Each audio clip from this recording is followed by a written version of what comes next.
Isa ng Biblia, namulong gyud no basahon sa Roma nga gusto gyud sa Dios nga makapuyo makasulod nato nga mga tao. Muna nga kung atong tanaw ng atong palibot karon, daghang mga butang nga nakapalibot nato, gusto natong maangkon, gusto makabot sa tao. Pero nganong bisan makabot niya kanang mga butanga, di man gihapon makatagbaw, makapura no sa lain pa nga pinulungan. No, ngano man no? Kung imong tan-awon daghang mga butang, bisan gani ang kalipayan, ang kalampusan, bisan gani ang bahandi. Edukasyon mga igsoon di gyapon makatagbaw sa tao. Ngano man tungod kay ang edita masayod nga ang tinod day nato nga katagbawan mao day ang atong Ginoo. Muna nga salamat ani kagabion matagbaw data sa pagpamulong sa Ginoo, pinaagi gyud sa pagbukas sa atong tao sa sulod mga igsoon. Salamat bisan ang atong igsoon miuna na nato kami makadeklara gyud 100% safety na siya sa kamot sa Ginoo. Ngano man sadyang nianhi minini di kid mi makalimot. Sadyang nagwali mi, sadyang nagwali ta sa pulong sa Ginoo. Tungod kay namulong man ang Ginoo sugod sa Jerusalem, hangtod sa kinatumyan sa yuta. Di pa man ni tumoy sa yuta ning lugar. Di abot ang pulong. Dayon sa pagkadungog sa tong igsuon, wa niya pagahiyang yang kasing-kasing. Mituo siya sa Ginoo mga igsuon. Gani una siya mo ilas namo nga gibautismuhan.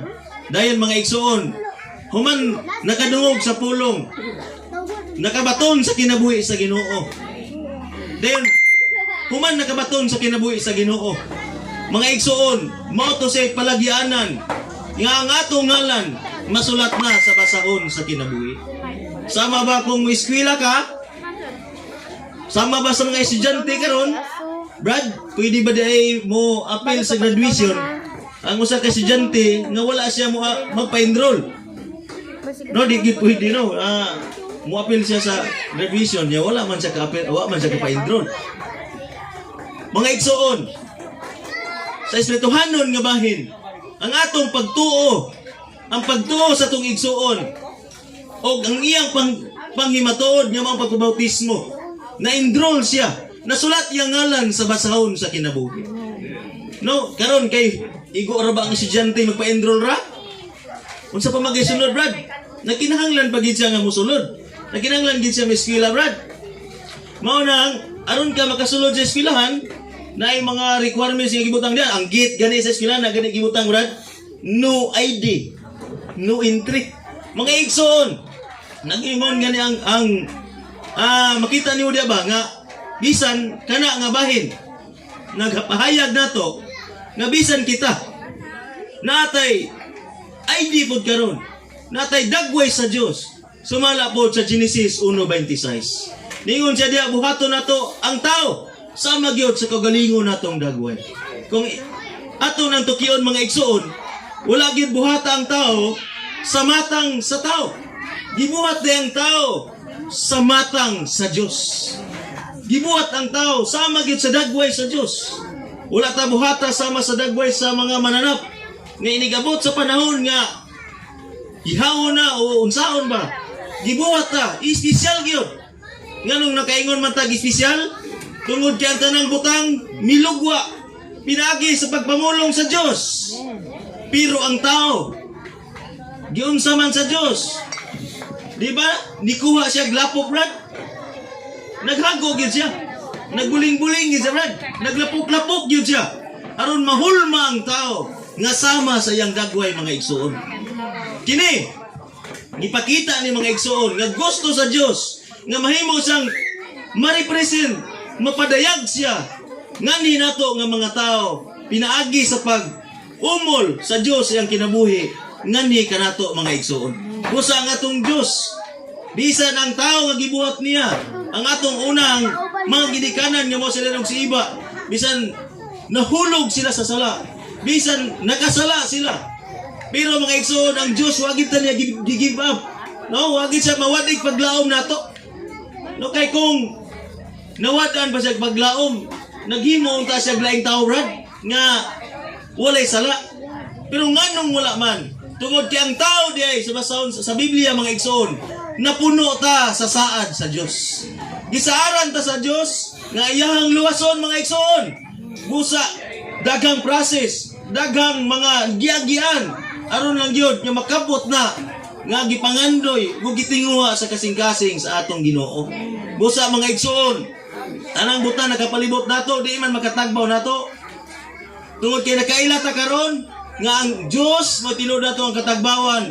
Mga igsoon, ato lang siyang tugutan nga makasulod nato ani nga kagabion mga igsoon. Mga igsoon, salamat nga ang Dios karon gusto gid niya nga makapuyo nato nga mga tao pinaagi gyud sa nahikay og nasagol nga espiritu. Busa bitaw mga igsoon, nganong ang tao maghago man, nganong ang tao karon maningkamot man, gani kanhi bisan wala pay nagwali, ang tao musimba man og langob, musimba magbato, unsa pa nga mga paagi aron makasimba sa Ginoo tungod kay natay espiritu nga mangandoy gyud sa Dios mga igsoon. Ug gani ang basahon sa Revelation, namulong siya diha nga bulahan ang mga igdulongog nga namati sa pulong sa Ginoo. Busa mga igsoon, di gini mo labing kawang tungod kay kining pulunga mga igsoon is gininhawa sa Dios. Sadyang maginhawaan ta, mabuhi ta mga igsoon. Busa ang basahon sa unang Tesalonika, gusto gyud sa Dios nga ma-alive, mabuhi gyud ang atong patay nga espiritu. Pinaagi gyud sa prasiso nga gyagyan sa atong Dios. Tungod kay naamatay tulo ka bahin, espiritu, kalag ug lawas. Kining tulo nato kabahin mga igsoon, bisa ng atong unang ginikanan, gididaan sila, dayon giignan sila sa Dios nga kung mukaon mo ani mamatay mo, pero wa man sila mamatay. Unsa man diyang namatay nila, mao ang ilang espiritu mga igsoon. Busa sa diyang nakadungog ta sa pulong, dayon gipahumok sa Ginoo ang atong kasing-kasing. Nito ta og nagpabautismo, nahimong nabuhi na anak pag-usab, nahimo tang nabuhi mga igsoon ang atong patay nga espiritu, dayon nahimo din tang mga anak sa Dios.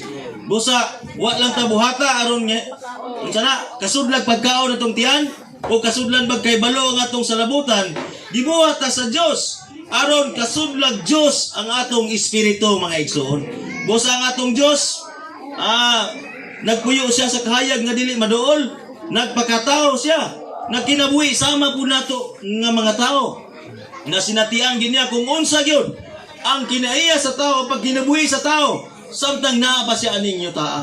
Busa mga igsoon, niadto siya sa cross, tungod og alang natong tanan.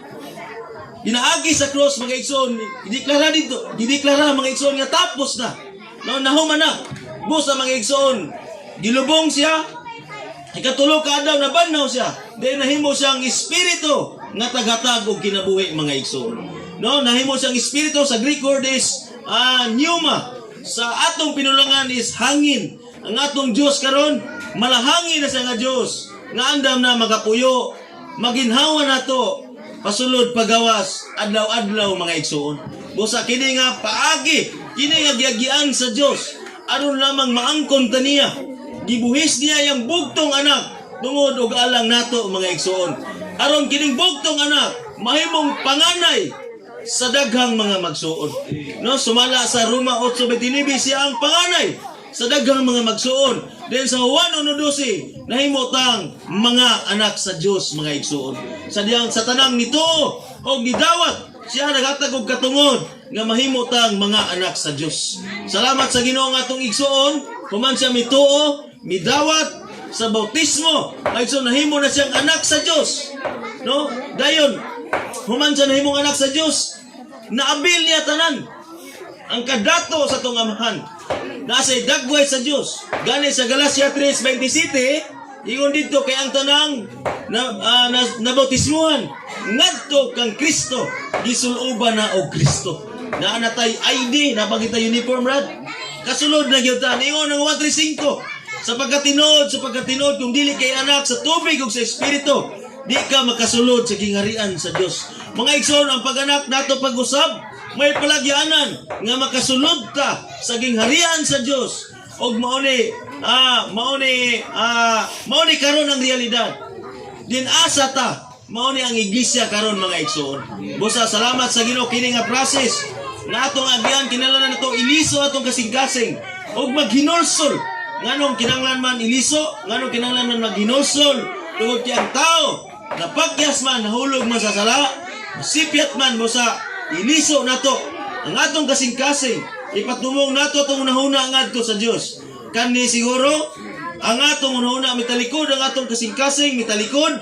Pero karon bisan ang Roma no 8:6 ang unahuna nga ipatumong sa espiritu kinabuhi og kalinaw mga igsoon. Busa salamat sa Ginoo nga ang Mateo namulong gid sa paghinulsol mo kay dool na ang gingharian mga igsoon. Busa mga igsoon ang paghinulsol di kini pagbasol o pag-usab ba sa tong batasan o unsa ba, kundili unsa to iliso lang ang atong kasing-kasing nga matalikod sa Dios kanni iliso na to ngadto sa Dios karon mga igsoon. Kaduha kinahanglan nga mutuo o mudawat ang pagtuo nilang igo nga motando ta ato pod yung dawaton no kung tagaan tagbutang adi lang igo nga ato nang daygon ato gyud nang dawaton ningon ang 112 sa tanang mituo og midawat siya nagatag og katuod nga mahimutang mga anak sa Dios. No, malipay naman kita mahimutang anak sa mayor. No, nga mayor sa Quezon nga moy nagdumala sa dapit sa Quezon. Samot nagmahimutang anak sa presidente nga maoy nagdumala sa tibok nasod sa Pilipinas. Unsa na lang ka kung mahimutang anak sa Dios? Di lang igo nga nagdumala sa Quezon. O nagdumala ba sa Pilipinas? Nagdumala sa tibok naong sa yuta mga igsoon. Busa salamat ang paagi unsa to iliso atong kasing-kasing. Mutog mudawat, dili katulo musugid ug mutawag. Dayag ni nga mga pagkakristohanon nga natay pagsugid, naputay pagtawag mga igsoon. Ningon ang Roma 19 kung ilang imong baba nga si Jesus Ginoo ug muto ang imong kasing-kasing nga gibanaw siya gikan sa mga minatay. Nan maluwas ka. Mga igsoon, pakita na diha nga kinahanglan day nga musugid ta ug mutawag sa atong Ginoo. Kinsa man nga Ginoo? Mga igsoon, mao na si Jesus. Muna nga ang Roma 13 ningon siya diha kay bisan kinsa nga mutawag sa ngalan sa Ginoo maluwas. Katong Roma 19 ganina nga atong gisgutan naghisgot po siya og pulong nga maluwas. Ang Roma 13 po naghisgot po siya og pulong nga maluwas. Mga igsoon ingon siya diha kay bisan kinsa wa siya maingon og bisa pag-unsa ka o di ka pwede kay no nagkasala ka ganina. Ingon siya diha kay bisan kinsa nga motawag sa ngalan sa Ginoo maluwas gyud mga igsoon. Ang tao Dios to gyud maluwas. Sayong na day kayo motawag diri ta sa ngalan sa Ginoo. Unya mga igsoon kung kinsa ra bang tawhana ang imong gitawag mao punay muduol nato. Kung kinsang personaha ang atong gisampit mao nay muduol nato. Bisan gani sa mga mananap kung unsang mananapa ang atong gisampit mao punay muduol nato. Mga igsoon ako na ko'y papa. Ang akong papa nakailan ako kay motawag mo ko sa iyaha og papa. Ang uban pod sa mga sa Ilonggo tatay may tawag. Sa mga arangan, daddy, daddy, mami. Ang tinuod po nato nga amahan, nakaila po siya kinsa tinuod niya nga anak. Katupong nagtawag niya mga igsoon. Bisan si Satanas, nakaila sa kinsa tinuod niya nga anak. Katupong nagtawag niya mga igsoon. Busa pasalamat ha, nga karon nga tagna, ang atong Dios kaila siya kinsa tinuod niya nga mga anak. Katug yung nagtawag niya mga igsoon. Unya daghan kini package ni sa diyang mutawag ta niya nakaila siya nga anak ta niya. Ikaduha maluwas pagyud ta mga igsoon. Then ikatulo mao ni pinakanindot kana bitong amahan makadungog sa iyang anak nga makalitok nagpapa. Wow, nindot kay mga igsoon, labi na sa first time pa nga makatawag. Mga igsoon ato gyud ning mansayon karon ang yun ako ang tanan manindog ta mga igsoon. Dahil mutawag ta sa ngalan sa Ginoo. Niingon ang Mateo 7. Daga nagtawag Ginoo Ginoo. Pero wa man makasulod sa gingharian sa langit. Ngano man Tungod kay dili day putli ang ilang kasing-kasing. Siguro ni tawag lang, pero dili day putli. Mga igsoon, ang pagtawag sa ngalan sa Ginoo, bilagi gid sa putli ang kasing-kasing o sa nasagol nga espiritu. Ato lang in Englishon, oh Lord Jesus, three times. Ide say, oh Lord Jesus. Oh Lord Jesus. Oh Lord Jesus. Daghang salamat. Wa may nausab no. Wa man musidlak mulinog bagha. Sa gawas mga igsoon, wa gyud mausab. Pero sa sulod nimo, kung gisampit lang nimo ang ngalan sa Ginoo, kay kung miingon ta Ginoo brad, Ginoo mapud si Satanas sa mga demonyo. Mo nang naagi ngalan ang atong Ginoo, mao si Hesus mga igsoon. Unya saad ni niya, kung mutawag ka, luwason di ka mga igsoon. Mga igsoon, salamat. Inaagi sa pagtawag, daghan ang atong mga bil. Mahimutang anak sa Dios, makailas ang anak taniya, makabaton ta sa kaluwasan, o malipay siya dinhi nato mga igsoon. Mga igsoon, salamat. Daghan man akong ibalik sa tigpaila mga igsoon.